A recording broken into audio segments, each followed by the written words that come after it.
Agatha avait 32 ans et vivait dans une petite ville à environ 50 minutes de route de Boston. Chaque matin, elle se préparait une tasse d'expresso, écoutait le bulletin météo, puis se rendait à pied à son bureau situé à un peu plus d'un pâté de maison de chez elle. Elle était la cofondatrice d'une start-up de biotechnologie dans le domaine de la santé. Son travail n'était pas facile à expliquer, surtout à ceux qui pensaient que le travail de bureau se résumait à de la saisie de données toute la journée. Sa famille n'a jamais compris ce qu'elle faisait, ou peut-être qu'ils ne s'en sont jamais vraiment souciés. Pour eux, elle avait toujours été la sœur cadette étrange, celle qui s'habillait simplement, ne se maquillait jamais beaucoup, et était toujours collée à son ordinateur portable ou en réunion. June, sa sœur aînée, était celle dont ils étaient fiers. Elle avait 3 ans de plus qu'elle et avait toujours été la fille parfaite à leurs yeux. Belle, gracieuse, douce et charmante. Même sur les photos de famille, Agatha n'était qu'une ombre pâle derrière le projecteur de June. À Thanksgiving ou à Noël, les proches se rassemblaient autour de June avec des éloges. June, tu es magnifique dans cette robe. Ou, June, ton nouveau petit ami est médecin. Impressionnant. Et Agatha, si quelqu'un se souvenait même de son existence, la phrase était toujours « Agatha, oui, elle fait quelque chose dans la biotech ». C'était comme s'il parlait d'elle comme d'une simple note de bas de page. Elle avait l'habitude de penser que si elle travaillait assez dur, si elle restait dans les coulisses et portait le fardeau, alors un jour ses parents la verraient enfin et seraient fiers. Tout comme il l'était de June. Mais non, toute l'attention, toutes les attentes, tous les compliments, étaient toujours pour June. Et elle était toujours distante, sèche, difficile à aborder. Ils n'ont jamais su qu'elle était restée au bureau jusqu'à minuit pour gérer une crise pour un projet de santé publique d'une valeur de près de 2 millions de dollars. Ils n'ont jamais demandé ce que ça faisait de créer une entreprise à partir de rien avec 3 amis d'université. Quand on lui posait des questions sur sa famille, elle se contentait d'un faible sourire et disait « Nous ne nous sommes pas parlé depuis un moment. » Ce n'est rien. Non pas parce qu'elle cachait quelque chose. Juste parce qu'il n'y avait plus rien à dire. Ils ne s'étaient pas parlé depuis plus de 2 ans. Pas de SMS. Pas d'appel. Pas de vœux d'anniversaire. Juste le silence. Comme une ligne brisée que personne ne prenait la peine de reconnecter. Elle croyait que la famille était l'endroit où l'on pouvait toujours retourner. Mais un jour, à l'anniversaire de sa mère, cette croyance s'est brisée. C'était fin mars. Elle venait de conclure une levée de fonds réussie avec une société d'investissement de New York. Elle prévoyait de prendre 3 jours de congé et de rentrer plus tôt pour aider ses parents à préparer l'anniversaire de sa mère, comme elle le faisait toujours. Rien d'extraordinaire. Elle voulait juste aider comme d'habitude. Quand elle appela pour les prévenir, c'est son père qui décrocha. « Je prévois de rentrer plus tôt. Dites-moi s'il y a quelque chose que je dois acheter ou préparer, » dit-elle. Elle se souvenait encore de sa voix. Pas en colère. Juste étrange. Une courte pause, puis il s'éclaircit la gorge. « Agatha, si possible, ne rentre pas à la maison cette année. » Elle se figea une seconde. Pensant peut-être qu'il s'inquiétait qu'elle soit trop occupée par le travail. « Ce n'est pas grave, papa. J'ai déjà libéré mon emploi du temps. Je veux vraiment être là. » Cette fois, sa voix était ferme. June amène son nouveau petit ami. Il est directeur financier. Éloquent, manifestement réussi. Ton travail, eh bien, c'est difficile à expliquer. Ta présence ne ferait qu'inviter à des comparaisons et rendre les choses gênantes. Donc il vaut mieux que tu restes. Elle devint insensible. Sa poitrine se serra. Une piqûre froide lui parcourut la colonne vertébrale. Elle agrippa le téléphone et dit à travers des dents serrées, « Tu es en train de dire que je fais honte à la famille? Que je ne devrais pas rentrer à la maison parce que je suis une source d'embarras ?» Il ne se rétracta pas. En fait, il en rajouta. « Si tu insistes pour venir, alors ne m'appelle plus ton père. » Puis il raccrocha. Pas d'hésitation. Pas de regret. Son appartement devint étrangement silencieux. La tasse d'expresso dans sa main était devenue froide. Elle fixa le vide comme si le monde s'était fissuré en une seule phrase. Elle ne pleura pas. Elle resta juste assise. Et pour la première fois de sa vie, elle réalisa quelque chose. Elle ne faisait plus partie de la famille. Celle qu'elle avait tant essayé de maintenir unie. Elle était assise dans son fauteuil familier près de la fenêtre, la lumière du début du printemps entrant à flot par les rideaux blancs, incapable de réchauffer le froid en elle. Les mots de son père résonnaient à nouveau, clairs et définitifs. Si tu insistes pour venir, alors ne m'appelle plus ton père. Elle baissa les yeux sur ses mains. Ses doigts tremblaient. Pas de colère, mais de quelque chose de plus profond. Le point de rupture. Elle avait toujours pensé que même si elle ne serait jamais aimée comme June, au moins elle était toujours leur fille. Il s'est avéré que non. Elle se leva et se dirigea vers son bureau. Sans hésitation, elle ouvrit son ordinateur portable et se connecta à son application bancaire. Depuis plus de 2 ans, elle envoyait de l'argent à ses parents chaque mois, couvrant leurs factures d'électricité, d'eau, d'internet, et même du câble. Près de $600 par mois. Sans compter les extras qu'elle envoyait quand sa mère disait que le réfrigérateur était en panne ou que la voiture de son père avait besoin de réparation. Il ne lui demandait jamais si elle pouvait se le permettre. Il disait simplement, June a des difficultés après avoir changé de travail. Si tu peux aider, ce serait super. Et elle aidait, discrètement. Comme si c'était son devoir. Comme si la responsabilité était un contrat invisible qu'elle avait signé dès qu'elle avait commencé à gagner sa vie.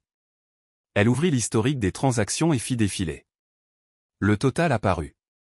$15 720. Son cœur se serra.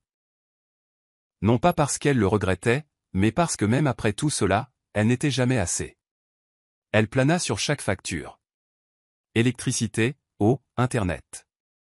Clic, puis un autre. Des notifications apparurent. Paiement automatique annulé avec succès. Pas d'alarme. Pas d'avertissement. Juste le silence. Tout comme elle avait toujours existé dans sa famille. Cette nuit-là, elle ne put dormir. Non pas parce qu'elle était en colère, mais parce qu'elle ne cessait de penser à tout ce qui s'était passé. Elle pensait à ce que son père avait dit. Elle pensait à la façon dont toute sa famille était prête à la mettre de côté juste pour impressionner le nouveau petit ami de June. Un homme qu'elle n'avait même jamais rencontré. Elle avait été comparée toute sa vie. Mais c'était la première fois qu'elle était clairement rejetée. C'était comme si son existence était un problème. L'anniversaire de sa mère arriva rapidement. Elle n'appela pas. Elle n'envoya pas de carte. Elle ne publia rien en ligne. Non pas parce qu'elle essayait d'être méchante, mais parce qu'elle ne pouvait plus faire semblant. À 17 heures précises, alors qu'elle était assise sur son balcon en sirotant une tisane à la menthe, son téléphone vibra. C'était sa mère. Elle fixa l'écran pendant quelques secondes. Puis le laissa s'éteindre. Un message arriva juste après. Agatha, pourquoi le courant est-il coupé? Peux-tu vérifier pour nous? Elle posa sa tisane et ouvrit le message suivant de son père. Pas d'eau. Pas d'internet. Appelle les fournisseurs. Ta mère panique. Elle resta assise en silence. Ses yeux fixés sur les arbres dehors. Elle ne ressentait ni colère ni tristesse. Juste un calme étrange. Il ne demandait pas, ça va? Il ne disait rien sur le dernier appel téléphonique. Il voulait seulement qu'elle fasse ce qu'elle faisait toujours. Régler leurs problèmes. Puis vint un SMS de June. L'Internet est en panne. Les invités arrivent. Maman est au bord des larmes. Qu'est-ce qui se passe? Elle prit son téléphone et tapa. Il y a 3 semaines, papa m'a dit que si j'insistais pour rentrer à la maison, je ne devais plus l'appeler mon père. Je fais juste ce qu'il a demandé. Si c'est gênant, trouvez peut-être quelqu'un que vous n'avez pas honte de présenter. Elle ne l'envoya pas. Elle le supprima. Non pas parce qu'elle le regrettait. Mais parce qu'elle savait que peu importe ce qu'elle disait, il n'entendrait que ce qu'il voulait. Elle posa le téléphone, se pencha en arrière dans son fauteuil et ferma les yeux. Son petit appartement était toujours calme. Pas de plainte. Pas de jugement. Pas d'exigence. Le lendemain, June laissa un message vocal. Maman pleure depuis hier soir. Sais-tu à quel point hier était important? Mon petit ami a rencontré la famille pour la première fois, et tout a été gâché. Tu es si égoïste. Elle écouta tout le message. Puis elle éteignit son téléphone. Pendant des années, elle n'avait pas été assez égoïste. Maintenant, il était temps. Elle ouvrit son email professionnel et vérifia le rapport d'opération du week-end. Un objet attira son attention. Personnel du New Jersey transféré à Boston en attente d'approbation. Elle ouvrit le fichier, fit défiler les noms, puis s'arrêta. Anthony Thompson. Ce nom fit sursauter son cœur. Elle s'en souvenait car il y a 3 jours à peine, sa mère l'avait mentionné. Le petit ami de June, Anthony, travaille dans une grande entreprise. Elle regarda de plus près le dossier, poste actuel, directeur financier, succursale du New Jersey, transfert au siège de Boston. Approbateur, Agatha Warren, cofondatrice. Elle laissa échapper un petit rire. Juste un réflexe. Le monde était plus petit qu'elle ne le pensait, et elle savait que ce n'était que le début. Elle resta immobile devant son ordinateur portable, la main posée sur la souris. Sa poitrine semblait vide. Comme si quelqu'un lui avait enlevé une partie d'elle-même à laquelle elle s'était trop longtemps accrochée. Près de 16 000 $. Chaque centime payé par elle. Mois après mois. Sans rappel. Sans retard. Et pourtant, pas une seule fois il n'avait dit « merci ». Pas même une fois. Elle fit défiler l'historique des paiements. Les mêmes frais, encore et encore. 192,48 $. Électricité. 136,72 $. Eau. 248,50 $. Internet et câble. Mois après mois. Comme si elle était leur comptable familial. Non rémunéré, invisible, oublié. Elle se souvint de son dernier appel avec sa mère il y a environ 1 an. Sa mère avait appelé vers minuit et dit « Agatha, le tuyau de la salle de bain a éclaté. Peux-tu appeler quelqu'un ? June est en vacances avec son petit ami. Tu es la seule qui reste. Tu es la seule qui reste. » Ça semblait simple, mais la vérité était amère. Elle n'était pas aimée comme une fille. Elle était juste le plan de secours quand celle dont il se souciait vraiment n'était pas là. Et maintenant, il lui disait de ne pas rentrer à la maison. Parce que sa présence ne donnait pas une bonne image. Elle comprit enfin. Toutes ces années, rien de ce qu'elle faisait ne venait de l'amour à leurs yeux. Il ne se souvenait d'elle que lorsque quelque chose avait besoin d'être réparé. Mais quand elle avait besoin de quelqu'un, personne ne se présentait. Son téléphone s'alluma à nouveau. Un message de sa mère. Agatha, je sais qu'hier, c'était un peu tendu, mais si tu pouvais t'occuper de la facture d'Internet, ce serait super. June essaie de calmer les choses avec les invités. Elle fixa le message comme une étrangère. Pas d'excuses. Pas de mention de ce que son père avait dit. Juste une autre demande, comme toujours. Elle posa le téléphone sans répondre. Puis elle sortit sur le porche et s'assit sur la chaise en bois sous le soleil déclinant d'avril. Boston n'était pas encore chaude, mais l'air vif l'aidait à penser clairement. Elle pensa à Anthony, le nouveau petit ami de June et maintenant, son futur employé. L'ironie. Sa famille ne voulait pas d'elle à l'anniversaire à cause de lui. Et maintenant, il allait travailler sous ses ordres. Si la vie était une comédie, ce serait la blague parfaite. Elle retourna à son bureau et rouvrit l'email. Objet, confirmation de nouvelle embauche, Anthony Thompson transféré au bureau de Boston. Elle cliqua sur le profil. Tout correspondait. Son âge, son expérience, son éducation. Un CV soigné. Le genre dont June serait certainement fière. Éduqué, réussi, poli. Sur le papier, il était parfait. Elle regarda la photo jointe. Il lui semblait familier. Puis elle se souvint. Ils s'étaient brièvement rencontrés lors d'une conférence il y a environ 6 mois. Il lui avait serré la main et dit poliment, cofondatrice Warren. Mais aucun d'eux n'avait fait le lien. Ou peut-être qu'elle ne s'était jamais assez souciée de June pour savoir qui était l'homme à ses côtés. Maintenant, elle avait le choix, approuver le transfert ou le refuser. Mais elle savait qu'elle n'avait rien à faire. La vie avait déjà écrit l'histoire parfaite. Elle devait juste attendre et voir ce qui se passerait ensuite. Quand June découvrirait que son petit ami rendait des comptes à la même sœur qui avait embarrassé la famille. Le lendemain, Anthony arriva au bureau. Il entra dans son bureau avec un dossier à la main. Son visage était un peu tendu. Quand elle leva les yeux, son regard s'arrêta sur elle, puis s'écarquilla de choc. « Agatha » demanda-t-il doucement. Elle sourit faiblement, calme et silencieuse. Bienvenue chez Pacific Génomique. Je vais examiner l'ensemble du plan financier pour ce trimestre. J'ai hâte de travailler avec vous. Anthony se figea. Son visage devint rouge, puis pâle. Personne dans sa famille ne savait qu'elle avait cofondé l'entreprise. Personne n'avait jamais demandé ce qu'elle faisait vraiment. Il croyait simplement qu'elle était une simple employée de bureau. Elle ne dit rien de plus. Elle fit glisser le contrat vers lui. Il le prit et quitta la pièce en silence. Elle se pencha en arrière dans son fauteuil. Elle n'était pas heureuse. Elle n'était pas triste. Elle sentait juste que la roue avait enfin tourné. Et cette fois, elle n'avait pas besoin de dire quoi que ce soit. La vérité avait parlé d'elle-même. Le matin de l'anniversaire de sa mère, le ciel de Boston était gris.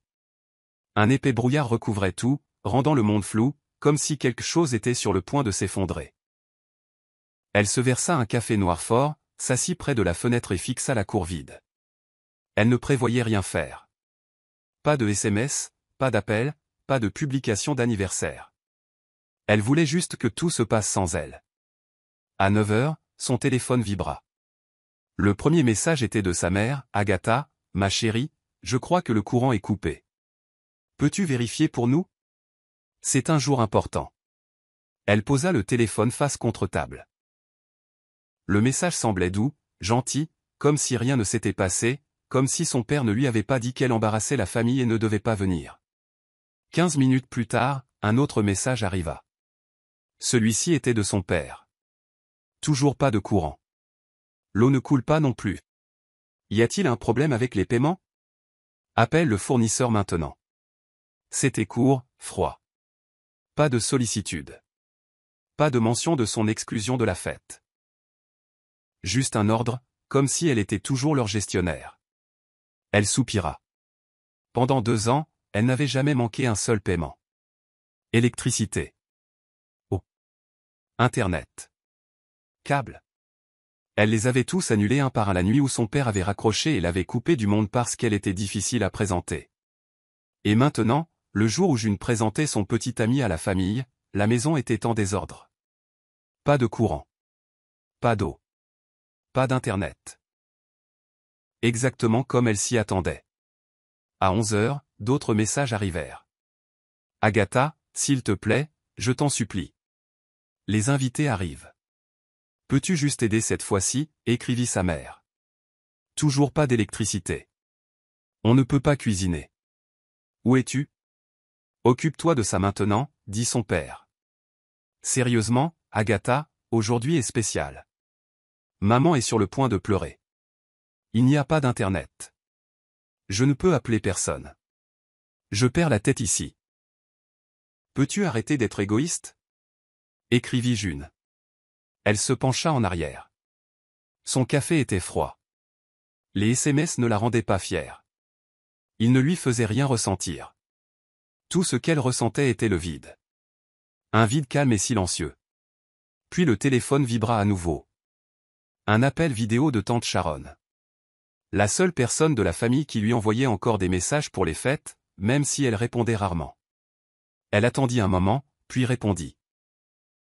L'ancienne cuisine apparut à l'écran. Éclairée seulement par la lampe de poche d'un téléphone. Sa tante avait l'air fatiguée. Ses yeux étaient un peu rouges. Agatha, dit-elle doucement. Ta mère est en panique. La maison est dans le noir. Tout le monde court partout. Personne ne sait quoi faire. Elle ne dit rien. La regarda simplement. Sa tante fit une pause, puis ajouta, sans accuser, sans défendre, que s'est-il passé ? Tu n'as jamais manqué l'anniversaire de ta mère.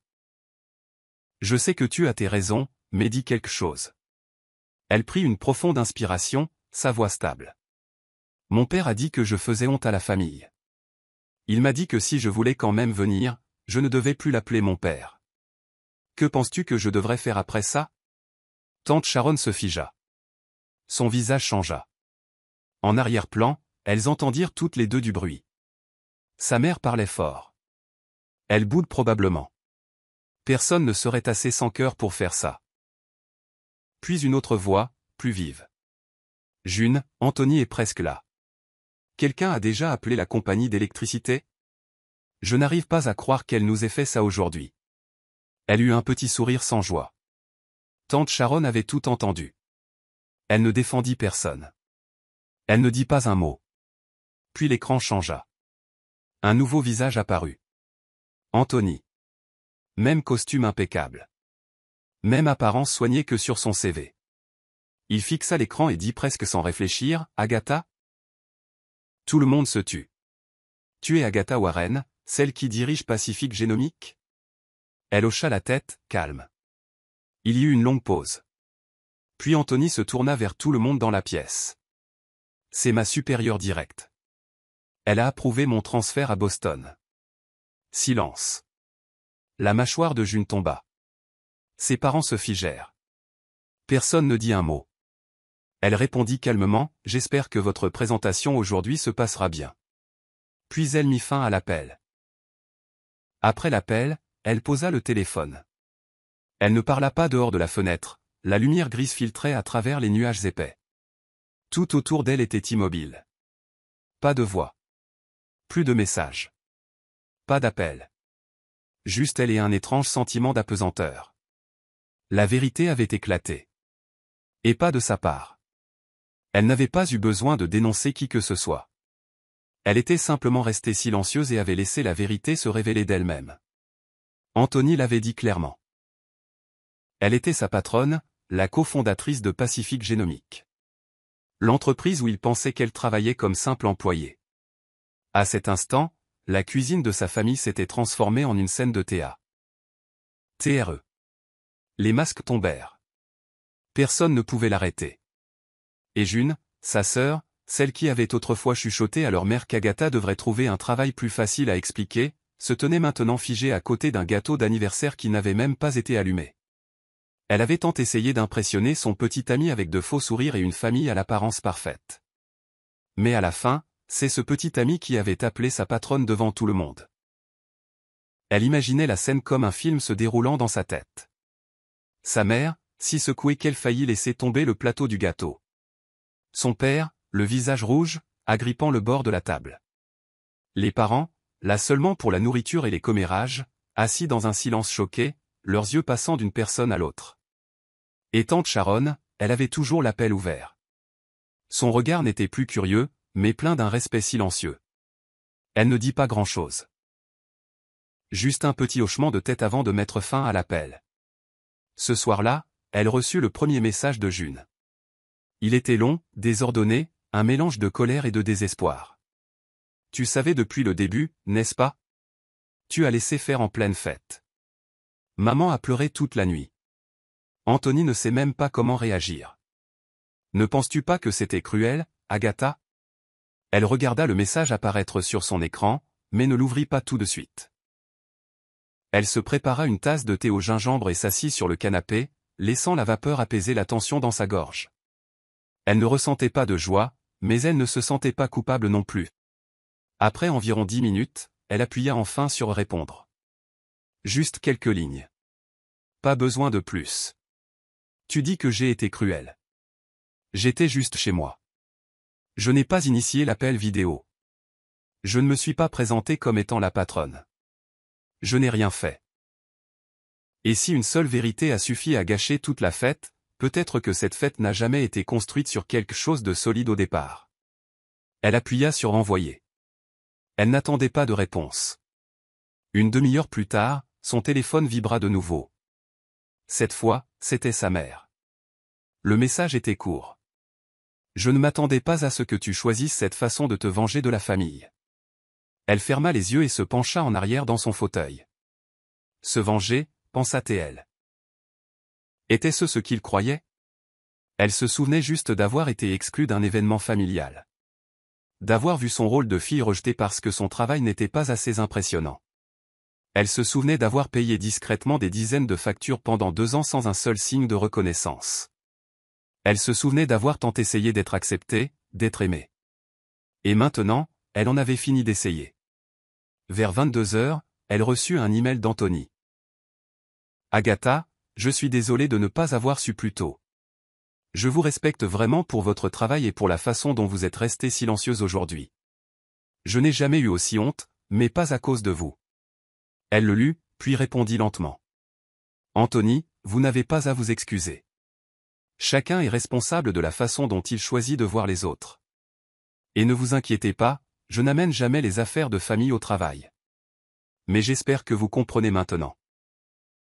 Parfois, le silence est la plus grande force. Elle cliqua sur Renvoyer, éteignit son écran et posa le téléphone face contre table. Demain, elle irait toujours au bureau comme d'habitude.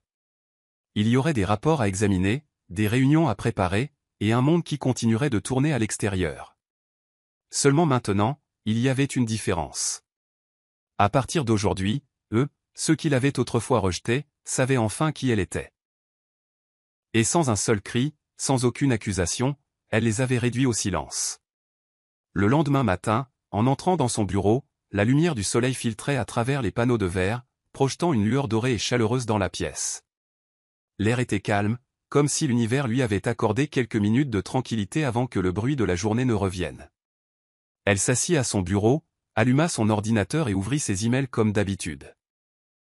Dans la boîte de réception prioritaire, il y avait un message non lu. Expéditeur, Anthony Thompson. Elle cliqua dessus. Objet, excuses et adieu. Agatha, je ne sais pas par où commencer, mais après la nuit dernière, je n'ai pas pu dormir. J'ai réfléchi, ce qui s'est passé n'aurait probablement pas dû se produire devant tant de gens. Mais en même temps, je ressens une étrange clarté, surtout à votre sujet. Je n'ai pas honte que vous soyez la sœur de June. J'ai honte de ne pas avoir vu sa vraie nature plus tôt. Je ne peux pas rester dans une relation où le respect de base n'existe pas. À partir d'aujourd'hui, je romps avec June. Merci d'être resté silencieuse hier, et merci pour votre façon de diriger. Calme, mais forte et juste. Anthony. Elle le lut 2 fois, puis se pencha en arrière dans son fauteuil. Elle n'était pas heureuse que June se soit fait larguer. Elle ressentait juste quelque chose de juste. Comme si, pour la première fois, quelqu'un de l'extérieur voyait enfin ce qu'elle avait vécu pendant des années. La chose à propos de laquelle on lui avait dit qu'elle était trop sensible, ou trop froide pour rester silencieuse. Elle ne répondit pas. Ce n'était pas nécessaire. Mais environ 2 heures plus tard, alors qu'elle examinait le résumé financier de l'équipe des finances, son téléphone s'alluma. Un message de June.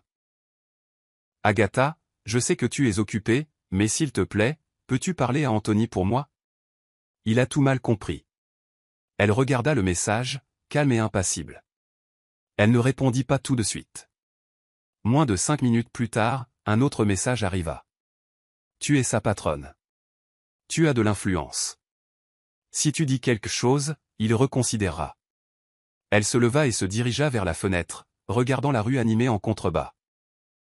Toutes ces années, elle avait souhaité un seul message de June pour prendre de ses nouvelles quand elle souffrait. Un mot d'encouragement quand elle échouait. Mais il n'y avait rien eu. Et maintenant que sa relation s'était effondrée, la personne vers qui June se tournait, c'était elle. Non pas pour s'excuser, mais pour arranger les choses. Elle retourna à son bureau et tapa. Anthony n'est pas parti à cause de quelque chose que j'ai dit. Il est parti à cause de qui tu es. Et peut-être que pour la première fois, il l'a vraiment vu. June ne répondit pas immédiatement. Mais environ 1 heure plus tard, un nouveau message arriva. Tu as raison. Mais je ne veux vraiment pas le perdre. Je changerai cette fois. S'il te plaît, juste cette fois. Elle ne répondit pas, non pas parce qu'elle était en colère, mais parce qu'elle avait dépassé le stade des explications. Quand elle quitta le bureau ce soir-là, la brise du début du printemps était encore fraîche, mais le coucher de soleil projetait une lueur orange profonde sur les toits. Elle se dirigea lentement vers le parking, sans hâte, sans souci. Peut-être que pour la première fois depuis des années, elle se sentait légère. Elle n'avait pas cherché à se venger. Elle avait simplement vécu sa vérité et laissé le reste se révéler de lui-même. June avait provoqué cette fin elle-même. Et Anthony, autrefois ébloui par la façade d'une famille parfaite, avait enfin vu les fondations en dessous. Celles sur lesquelles elle avait vécu la majeure partie de sa vie. Cette nuit-là, elle mit une vieille playlist. Le genre de musique qui la faisait se sentir invisible pendant ses débuts en start-up. Mais ce soir, la mélodie sonnait comme une affirmation silencieuse. Elle était sortie de l'ombre, non pas en criant, mais en restant ferme. Et c'est ce que June, ou n'importe qui d'autre dans sa famille, n'avait jamais vu venir. Elle n'avait plus besoin de validation. Elle avait juste besoin d'être elle-même et de vivre ce qu'elle méritait vraiment. Environ une semaine après que tout se soit calmé, un dimanche après-midi tranquille, Agatha décida de ne pas toucher à son ordinateur portable. Elle se reposait quand la sonnette retentit. Elle n'attendait personne et faillit l'ignorer, mais quelque chose la poussa à vérifier par le Judas. Ses parents se tenaient à la grille. Elle resta immobile quelques secondes, essayant de comprendre ce qu'elle voyait. Sa mère tenait un petit sac, l'air fatigué. Son père avait les bras croisés. Ses yeux semblaient moins en colère que lors de leur dernier appel, mais il portait toujours cette dureté habituelle. Agatha ouvrit la porte mais ne dit rien. « Salut ma chérie », dit sa mère. Sa voix était rauque, comme si elle venait de descendre d'un long vol. « On peut entrer et parler un peu. » Elle s'écarta sans un mot et les laissa entrer. Il n'y eut pas d'étreinte, pas de salutation chaleureuse, juste un lourd silence du couloir au salon. Agatha versa de l'eau, plaça 2 verres sur la table et s'assit en face d'eux. Sa mère regarda autour de l'appartement. C'était simple, bien rangé, et sans aucun signe de la présence de ses parents. Son père parla le premier. « À propos de l'anniversaire de ta mère, j'ai dit des choses que je n'aurais pas dû. » Elle resta silencieuse. Il la regarda et continua, plus lentement cette fois. « Peut-être qu'on a été un peu dur avec toi. June est en plein désarroi depuis la rupture. Ta mère n'arrête pas de pleurer, alors on voulait s'asseoir et parler en famille. » Elle ne dit rien et fit un petit hochement de tête. Elle voulait voir où il voulait en venir. Elle était habituée aux longs discours avant qu'ils ne disent enfin ce pourquoi ils étaient vraiment venus.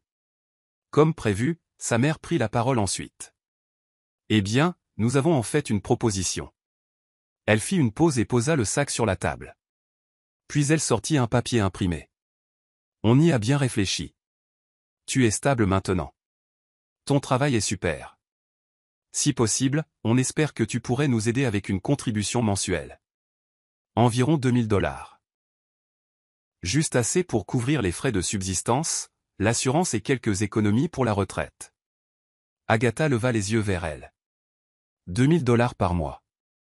Son père ajouta rapidement, craignant qu'elle ne comprenne mal. « Ce n'est pas beaucoup pour quelqu'un dans ta position. On est une famille, Agatha. » Elle se redressa et garda sa voix calme. « Et June ?» Sa mère hésita. Elle ne va pas bien après la rupture. Elle est abattue. Le travail ne va pas super bien. On ne peut pas la presser. Agatha laissa échapper un petit rire. Ce n'était pas amer, juste familier. June était toujours celle qu'on ne pouvait pas presser, et elle était toujours celle qu'on pouvait.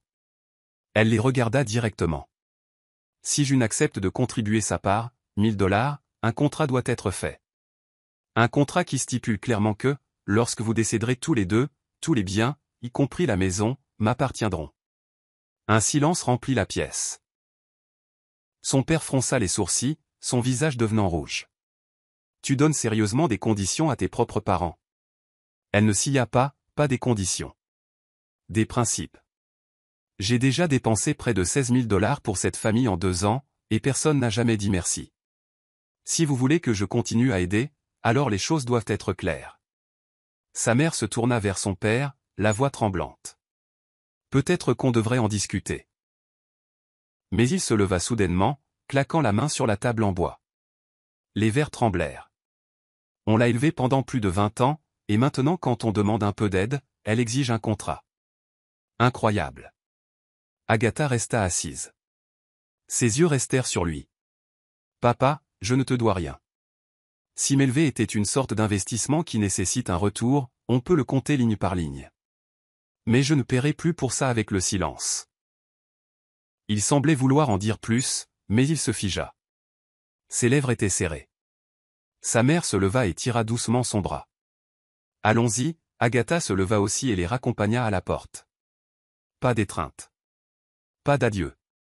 Quand la porte se referma derrière eux, il ne restait plus que la douce brise venant du balcon. Dans cette quiétude, elle sut qu'un autre chapitre s'était terminé, et cette fois, c'est elle qui avait écrit la dernière ligne. Après ce jour, ses parents ne la recontactèrent plus jamais. Pas d'appel, pas de message, pas d'excuses. pas même pour les crises de colère qui avaient frappé sa maison comme une tempête. C'était comme si chaque déception de leur vie avait été imputée à leur fille difficile. Mais Agatha n'était pas surprise. Elle était habituée à ce genre de silence, celui qui ne vient pas de la honte, mais de gens qui ne peuvent pas parler quand ils perdent le contrôle. Elle continua à vivre sa vie. Des matins tranquilles avec du café, des réunions tardives, la signature de contrats avec des partenaires qui avaient autrefois douté qu'une jeune femme puisse diriger une entreprise de biotechnologie. Et à travers tout cela, elle cessa de se sentir coupable. Elle cessa de penser qu'elle avait tort de dire non, de ne pas être le portefeuille de secours, la gardienne par défaut, juste parce qu'elle pouvait le gérer.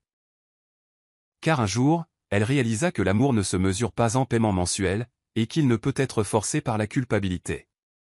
Si l'amour n'existe que tant que les factures sont payées, alors ce n'est pas de la famille. C'est une transaction. Agatha commença à couper les fils invisibles qui la liaient au rôle qu'il lui avait donné. Elle cessa d'utiliser une photo de famille comme fond d'écran de son téléphone. Elle ne se souvint pas de l'anniversaire de June. Elle n'envoya pas de cadeau de Noël. Elle cessa de planer sur des messages remplis de culpabilité. Elle apprit à mettre le point final elle-même au lieu d'attendre leurs excuses. Un jour, lors d'une réunion d'équipe, Anthony, maintenant officiellement directeur financier, entra avec un rapport d'investissement. Il travaillait avec concentration et professionnalisme. Ils gardaient toujours une distance respectueuse. Ils ne parlèrent jamais de June, pas une seule fois, et elle appréciait cela. Certaines choses, une fois bien comprises, sont mieux laissées non dites.